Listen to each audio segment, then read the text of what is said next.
semua kutub, semua ulama kalau dibandingkan dengan sahabat yang paling rendah, lebih mulia sahabatnya Rasulullah SAW.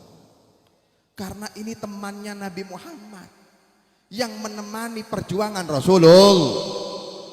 Istri-istri Nabi Muhammad menjadi ummil mukminin, ibu wong beriman. Bahkan hukumnya haram menikahi istrinya Rasulullah setelah peninggalan Nabi Muhammad SAW. Tidak ada Pak, haram. Kenapa? Tidak bisa menggantikan keistimewaan Rasulullah. Gelare ummil mukminin karena pernah mendampingi Nabi Muhammad. Allahumma shalli Muhammad. Jenengan sing sholawat niki Pak, nggih, sing diajak sholawatan dari tadi, lisan kita bersolawat, lisan kita ini menjadi mulia karena kita sebut nama Nabi Muhammad. Loh, nggih. Makanya Ibnu Arabi niku Pak pernah ditegur langsung sama Nabi Muhammad.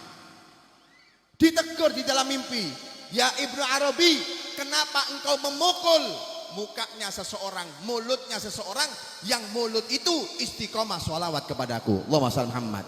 Bayangno Ibnu Arabi niki ulama, ahli tasawuf, mukul mulutnya orang sing negur langsung Nabi Muhammad. Kenapa?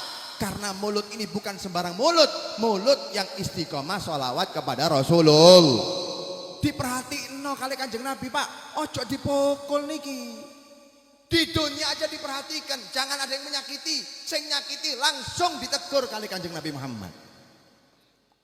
Dimuliakan sama Nabi Muhammad karena mulut memuji Rasulullah SAW. Begitu pula qasidah niki. Qasidah niki dados mulia, menjadi istimewa karena yang disebut di dalam qasidah adalah Rasulullah. Makanya Pak, ono ahli qasidah niku ngomong, ma madahtu qasaidi bi Muhammadin walakin madahtu wa ma madahtu Muhammadan bi qasaidi walakin madahtu qasaidi bi Muhammad. Allahumma shalli Muhammad. Aku gak memuliakan Nabi Muhammad dengan memuji Rasulullah di dalam qasidahku, bukan. Justru qasidahku niki menjadi mulia karena sing kula sebutna niki Kanjeng Nabi Muhammad. Allahumma shalli Muhammad. Nggih Pak. Mangkane beruntung wong niku sing istiqomah sholawat kali Kanjeng Nabi Muhammad. Begitu pula ilmu Bu. Ilmu niki sakniki jenengan ini berada di raudhah min riyadil jannah. Ilmu itu mulia. Ilmu itu istimewa. Kenapa Beb? Karena ilmu adalah warisan Nabi Muhammad. Allahumma shalli Muhammad. Belon Pak. Ilmu niki warisannya Kanjeng Nabi ini dimanapun tempatnya membuat tempat tersebut menjadi mulia. Niki pondok utawi duduk pondok griyane jenengan nggih, rumahnya jenengan niku Bu, terasnya jenengan itu tempat teleke pitik, tempat hewan buang kotoran di sana Bu, tempat orang jagongan ya ngopi ya rokokan. Tapi beda malih ceritane, lek ten terase jenengan niku adakan acara-acara perkumpulan, diundang tonggone, diundang kerabate, diundang dulure, panggil satu kiai, panggil satu ustadz, panggil satu habaib untuk nerangkan ilmu warisan Nabi Muhammad. Ten meriku kajian walaupun saulan pisan utawi setahun pisan, tapi yang penting di terasin jenengan itu ono pengajiane. Maka nopo ketika pengajian teras itu bukan menjadi teras Pak, berubah menjadi raudhah min riyadil, berubah menjadi taman swarga. Dalam artian sing lungguh meriku dan yang duduk sekarang di sini ini sudah menjadi calon penghuni surga. Allahumma shalli Muhammad. Longge. Bayang no teras niki Pak. Tapi lek wis di situ dibahas ilmu warisan Nabi mulia. Sing longgo mriki atau yang duduk di pengajian itu tidaklah bangun kecuali dosanya diampuni oleh Allah. Derajatnya diangkat oleh Allah. Hajat-hajatnya dikabulkan oleh Allah. Karena apa? Karena pribadi kita, bukan karena warisan Nabi Muhammad. Allahumma shalli Muhammad. Ilmu kalau ditaruh tempat mulia Pak. Ilmu kalau di dalam diri seseorang,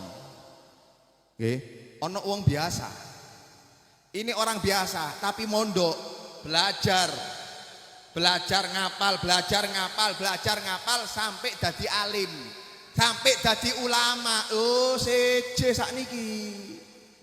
Ini orang memandangnya aja ibadah. Ulama niku diambung tangane niku pun barokah. Kenapa? Bahkan menjadi mulia. Anda lihat Kiai Hasyim Asy'ari sampai sekarang Pak, luar biasa. Tidaklah orang membuat majelis kecuali disebut nama beliau. Dimuliakan walaupun sudah ratusan tahun meninggal, tapi tetap dimuliakan. Kenapa? Karena di dalam diri beliau ada ilmu warisan Nabi Muhammad. Allahumma shalli Muhammad.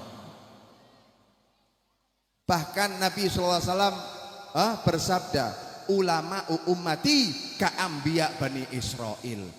Ulama umatku niki kedudukane seperti nabi di zaman Bani Israel, diangkat derajate seakan-akan seperti nabi, hanya saja tidak ada kenabian setelah Nabi Muhammad SAW.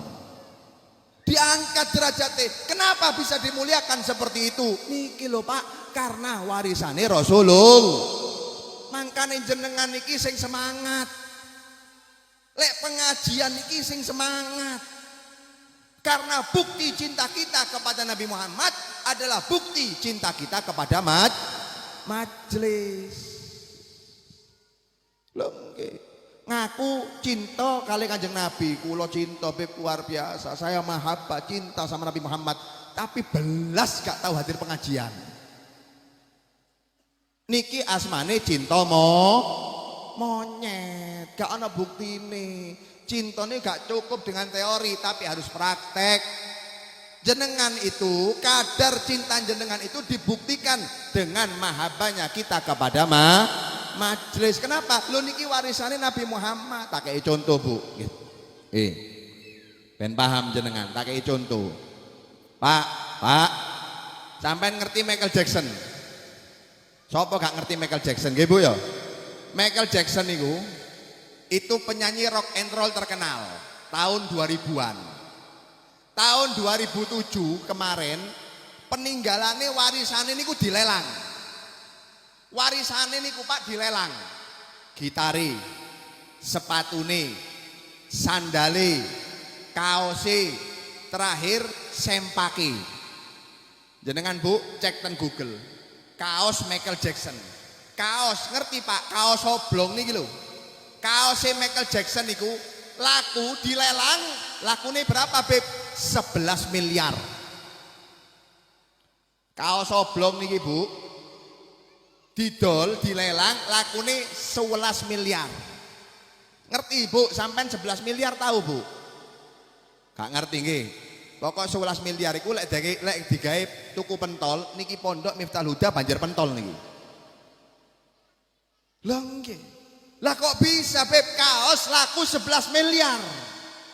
Terakhir celana dalam Pak, sempak. Sempaknya Michael Jackson dilelang lakunya 8 miliar. Pak jenengan benjing sempaknya jenengan dolen ten pasar. Lelangan Pak. Loh gak kira gelem. Jangankan disuruh bayar. Gratis loh, gak ono sing gelem Pak sempake jenengan. Begitu pula kalau kita orang beriman ditawari, gitu celana dalamnya Michael Jackson. Tidak ada yang mau. Kenapa? Karena di hati kita tidak ada mahabbah, di hati kita tidak ada cinta. Kita tidak mengidolakan mereka. Makanya dikai gratis gak gelem. Nopo malih kongkon bayar. Sing siap bayar niku sompo? Yang mengidolakan, yang menggemari, yang mencintai. Makane wong sing cinta niku siap bayar walaupun miliaran. Kenapa? Warisannya orang yang dia cintai. 11 miliar Pak untuk kaos oblong. Nah ini 11 miliar gawe bangun pondok nih gak koyok ngene pondok istana niki. 11 miliar cuma jadi kaos oblong. Kenapa bisa bayar seperti itu? Karena besarnya cinta. Begitu pula cinta kita kepada Nabi Muhammad. Allahumma sholli Muhammad. Cinta kita kepada Rasulullah niku buktine ten apa Beb? Ten warisane Pak. Jenengan mriki ana sing dikon bayar. Ana sing kon bayar Bu? Gak ana, entuk sego kotak iya. Kita ini dapat makanan di sini iya, ndak bayar Pak. Kalau mereka cinta sama orang kafir siap bayar walaupun mahal. Lu kula lan jenengan ten mriki gak dikongkon bayar gratis. Tapi niku pun terpaksa.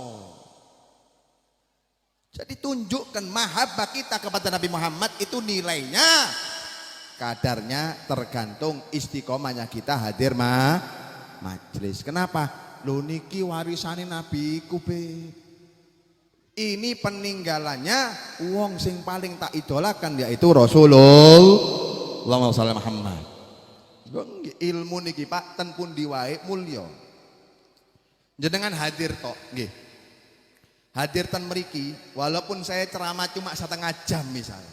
Atau anggaplah saya ceramah 10 menit. Hadir jenengan ten mriki itu tuh sudah dimuliakan oleh Allah. Ikhlas gak ikhlas, makanya ibadah sing paling penak niku Pak, Bu, ibadah hadir majelis. Napa Beb? Hadir majelis iki ikhlas gak ikhlas tetep angsal barokah, tetep angsal pahala. Jenengan sembayang. Sembayang gak ikhlas. Nggih. Sembayangnya gak ikhlas, gak ono pahala nih Pak. Berangkat haji mek untuk mendapatkan gelar Pak Kaji. Lek gak diceluk Pak Kaji ngamuk. Bar mulai teko haji diceluk Ahmad. Ahmad, kurang ajar. Aku duduk Ahmad, Haji Ahmad.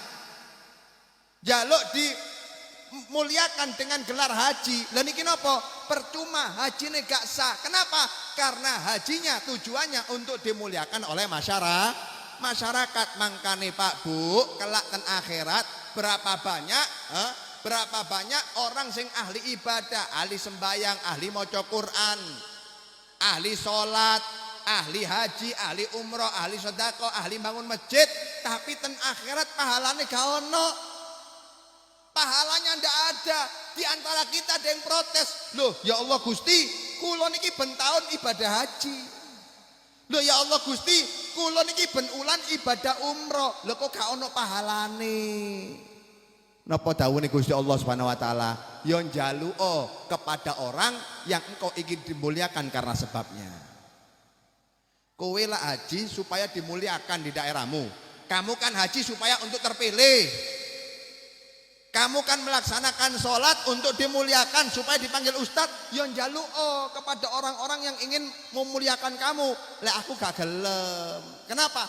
Karena Allah niku Pak Bu tidak mau kecuali ibadah sing murni. Napa ibadah sing murni iku asmane ikhlas. Allahumma shalli Muhammad.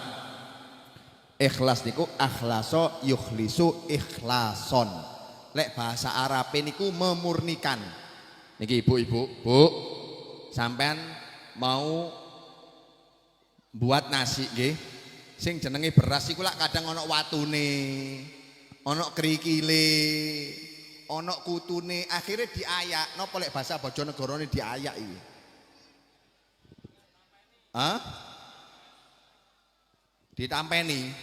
Ditampeni nggih. Tujuane niku napa ditampeni ku Mang?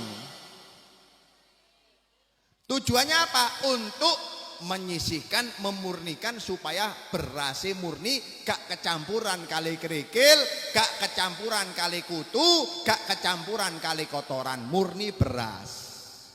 Lho niki sing sehat. Begitu pula Allah Subhanahu wa taala, Pak. Allah Subhanahu wa taala iku gak gelem lek ibadahne jenengan sik terkontaminasi kali riya. Terkontaminasi kali ujub, terkontaminasi untuk bangga-banggaan. Niki Gusti Allah gak gelem. Mangkane kelak ibadah sing terkontaminasi sing kotor niki gak diterima kali Gusti Allah. Lah terus Bib ya napa Bib tandane ikhlas gak ikhlas? Allahumma shalli Muhammad. Pak jenengan tak kasih tahu ya tanda orang ikhlas. Apa tanda orang ikhlas itu Bib? Tandanya orang ikhlas itu ibadahnya di luar sama ibadahnya di dalam itu sama. Niki tandane wong ikhlas. Ten masjid sembayange rapi, sarunge BHS, gawe kemeja, pakai parfum, mandi terlebih dahulu, bajunya bersih, Ketika sholat di masjid rapi, wangi luar biasa. Takbir khusyuk, Allahu Akbar. Ya Allah. Tenggrione di rumahnya sarung wis bolong kabeh. Gawe kaos oblong, gak songkoan. Allahu Akbar. Iki wong riya iki duduk wong ikhlas. Ini bukan orang ikhlas. Kenapa? Karena kualitas ibadahnya di luar sama di dalam berbeda. Ini berarti ketika di luar dia ingin dipuji. Iki lho aku, lek sembahyang rapi. Orang ikhlas itu ibadah di luar sama ibadah di dalam sama, Pak. Justru ibadah di dalam harus lebih maksimal daripada di luar. Itu tanda orang sing ikhlas. Allahumma Muhammad. Lek maca wirid, maca Quran ten masjid khusyuk, tartil. Jajal ten kira gak jelas-belas. Kalau di masjid baca 1 juz, di rumah gak maca belas walaupun selembar. Wis iki duduk tandane wong ikhlas. Orang yang seperti ini percuma, gak ono ibadahnya nanti di akhirat. Tapi jenengan iki ono amalan, ikhlas gak ikhlas, riya gak riya, khusyuk gak khusyuk, hudur gak hudur, tetap angsal pahalane. Nopo? Loro. 2, yang pertama sholawat, yang kedua hadir majelis. Allahumma Muhammad. Makanya Allah berjanji, Allah tegaskan di dalam hadis qudsi, humul kaum la yashqa bihim jalisuhum. Ketika malaikat protes, ya Allah Gusti, ten majelis itu ada orang sing gak ikhlas. Ada orang yang hadir majelis tujuannya bukan untuk majelis, gelek panganan. Tujuannya bukan hadir majelis, gelek rokok gratis. Tujuannya bukan murni hadir pengajian sholawatan, enggak. Tujuannya dodolan ini lho. Sing dodolan-dodolan niki. Aku ono niat ikhlas gak hadir pengajian ya. Niki Bapak ya, Pak multimedia niki, Pak. Ikhlas gak jenengan? Gak dibayar lah sampean niki. Loh, ada orang yang datang di sini niat kerja. Tapi nopo dawuhe Gusti Allah, humul kaum la yashqa bihim jalisuhum. Mereka orang yang duduk di majlis adalah orang-orang sing gak bakal rugi lunggune ten mriki. Allahumma shalli Muhammad. Allahumma shalli Muhammad. Bahkan jenengan hadir niki Pak dimuliakan sama Allah Subhanahu wa taala. Mangkane ono kisah nggih. Ono kisah, ono ulama jenenge Syekhul Imam Abdurrahman Al-Haffar. Niki termasuk min kibaril ulama Damaskus. Jadi di Damaskus, ngerti jenengan Damaskus? Damaskus niki Syria. Di Syria itu Bu ada ulama besar.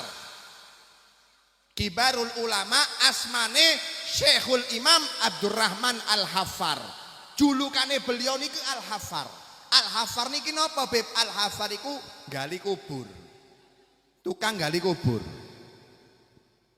Al-Haffar itu tukang gali kubur. Kenapa? Karena memang dahulu saderenge beliau dadi ulama niku gaweane kerjane profesine gali kubur. Jadi beliau ini penjaga kubur, Bu. Singkat cerita, singkat mawon nggih. Singkat cerita, ada satu ibu-ibu. Satu ibu-ibu ngomong ten Syekh Abdurrahman niki. Niki durung dadi ulama. Pak, jenengan lak tukang gali kubur ten mriki nggih. Kenapa, Bu? Tolong nggih, galikan saya satu kuburan. Saya mau mengkubur putra saya yang nomor 2 meninggal. Oh nggih Bu, siap. Akhirnya digali. Ketika digali, nggih, 1 meter kali 2 meter, galian terakhir. Ketika galian terakhir, moro-moro kuburan ini berubah, Bu. Kuburan ini berubah, yang sempit menjadi lebar, sing peteng jadi terang, wangi kuburan ini.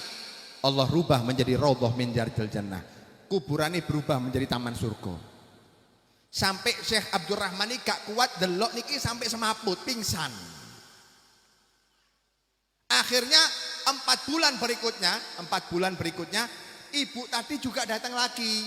Pak, jenengan kan tukang gali kubur. Oh nggih Bu, tolong galikan satu kuburan lagi.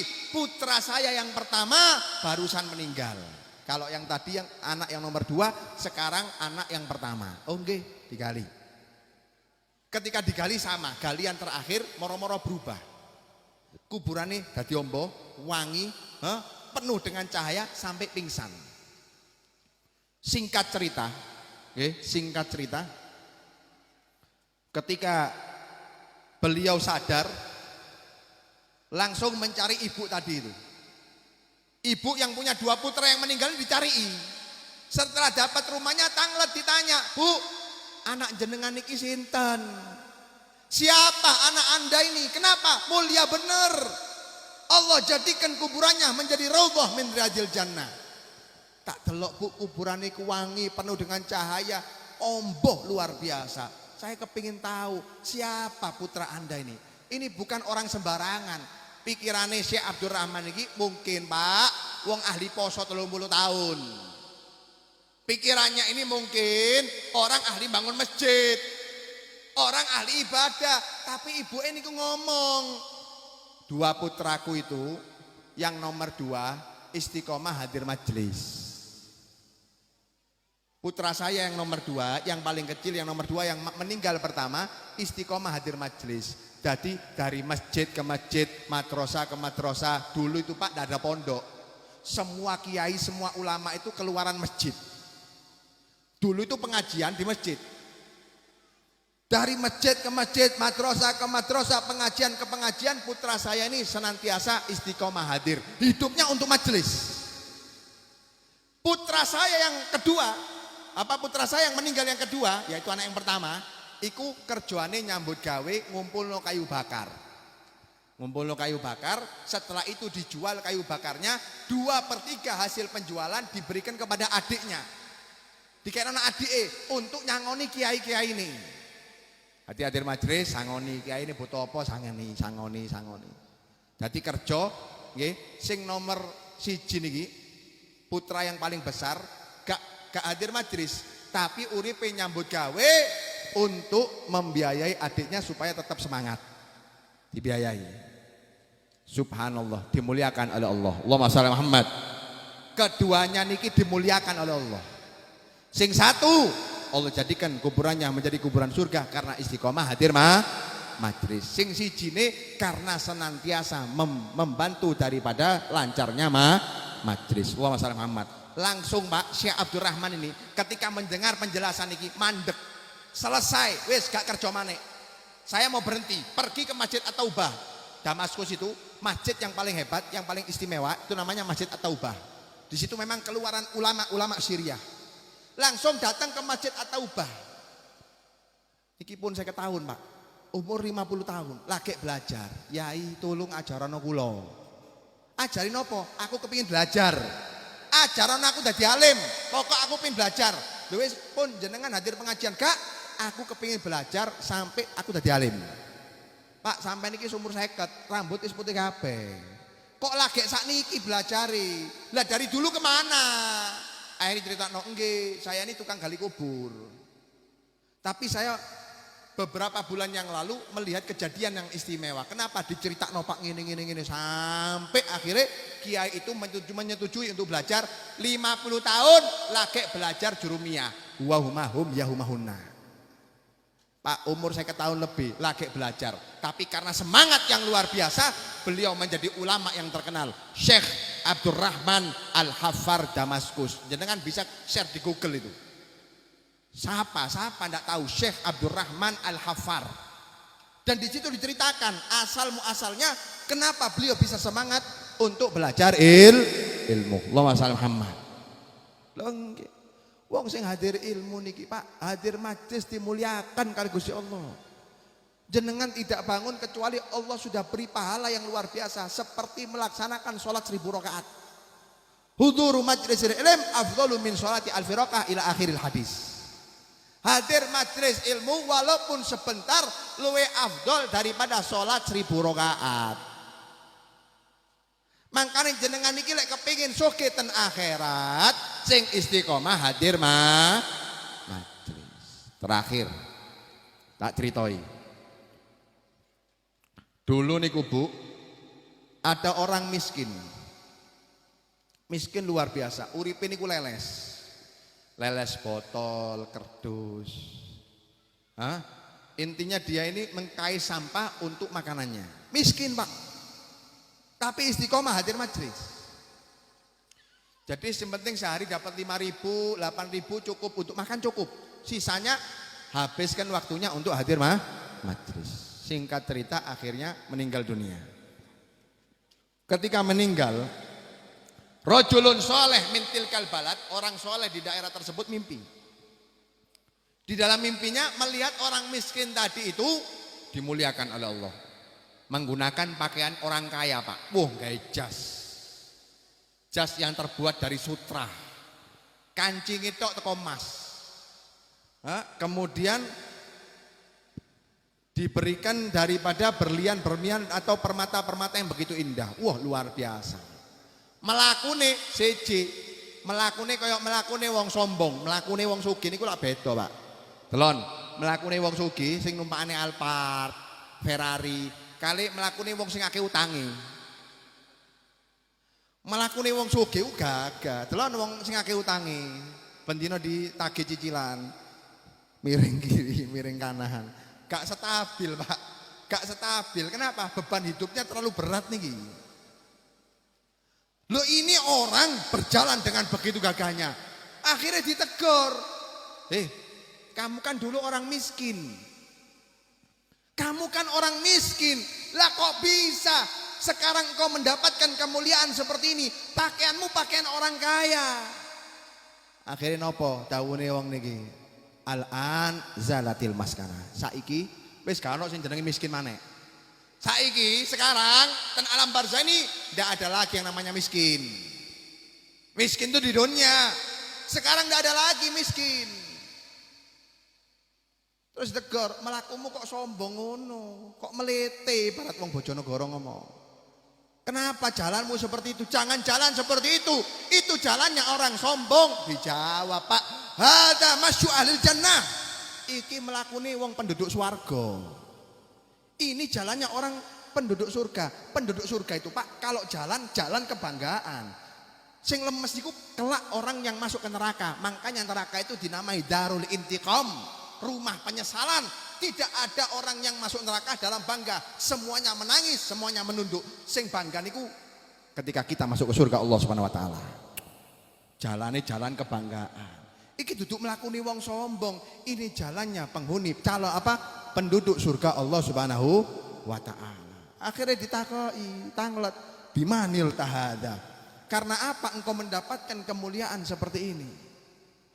Mendapatkan diilbas oleh Allah pakaian seperti ini, kemudian jalanmu seperti ini, engkau dijadikan menjadi calon penghuni surga Allah. Karena sebab apa? Karena istiqomah hadir Allahumma shalli Muhammad. Allahumma shalli Muhammad. Makanya bu, ojo bangga kali wong sugih tumpakane Alphard, ojo bangga, Bu. Jangan bangga orang yang jabatannya tinggi, jangan bangga, Pak. Wow, mana kok istana? Ojo dibanggani niku. Jangan bangga sama orang yang rumahnya mewah, hartanya berlimpah, sawahnya hektaran. Jangan bangga. Kenapa? Karena harta itu diberikan kepada orang yang beriman dan orang yang tidak beriman. Wong Islam dikei harta kali Gusti Allah, wong kafir yo dikei harta. Jadi jangan bangga Alphard, wong kafir yang duwe Alphard. Istana orang kafir ya punya istana. Tapi banggalah kepada orang yang walaupun keadaan hidupnya pas-pasan, tapi sik saged istiqomah hadir majlisnya Nabi Muhammad. Allahumma Muhammad. Niki wong duduk sembarang wong niki, Pak. Ini orang yang siap hidupnya sederhana untuk mendapatkan kemuliaan yang istimewa nanti ada di akhirat. Oleh karena itu, wasiat dari saya, ketika jenengan hadir sholawatan, niat no sholawatan plus niatkan hadir majlis. Jenengan niat, Pak. Keluar dari rumah, niat sholawatan, niat hadir majlis. Kenapa? Nabi Muhammad SAW bersabda, man kharajah min baitihi, siapa orang yang keluar dari rumahnya untuk menuntut ilmu, fahuwa fi sabilillah hatta yarji, maka dia dikatakan orang yang berjalan di jalan Allah sampai pulang. Jadi niat sholawatan kali niat untuk hadir majelis ilmu. Masalah ono pengajiane, gak ono pengajiane urusan buri. Hadir sholawatan niatkan dua, niat sholawat sama niat hadir majelis ilmu. Mudah-mudahan insya Allah pertemuan ini menjadi pertemuan yang manfaat dan barokah bagi kita semuanya. Mudah-mudahan insyaallah Allah Subhanahu wa taala tanamkan mahabbah, cinta di dalam hati kita akan warisan Nabi Muhammad. Allah jadikan kita menjadi orang-orang yang haus untuk mencari ilmu warisan Rasulullah. Dan mudah-mudahan insyaallah ilmu yang kita peroleh majlis demi majlis, pertemuan demi pertemuan menjadi ilmu yang manfaat, ilmu yang barokah, ilmu yang dapat mengantarkan kita untuk semakin dekat kepada Allah, mengantarkan kita untuk mendapatkan ridha Nabi Muhammad SAW. Amin Allahumma amin ya rabbal alamin. Jangan pulang dulu karena kita lanjut sholawatan, kemudian mahalul qiyam, baru kita tutup dengan doa. Terima kasih banyak. Akhirul kalam. Assalamualaikum warahmatullahi wabarakatuh.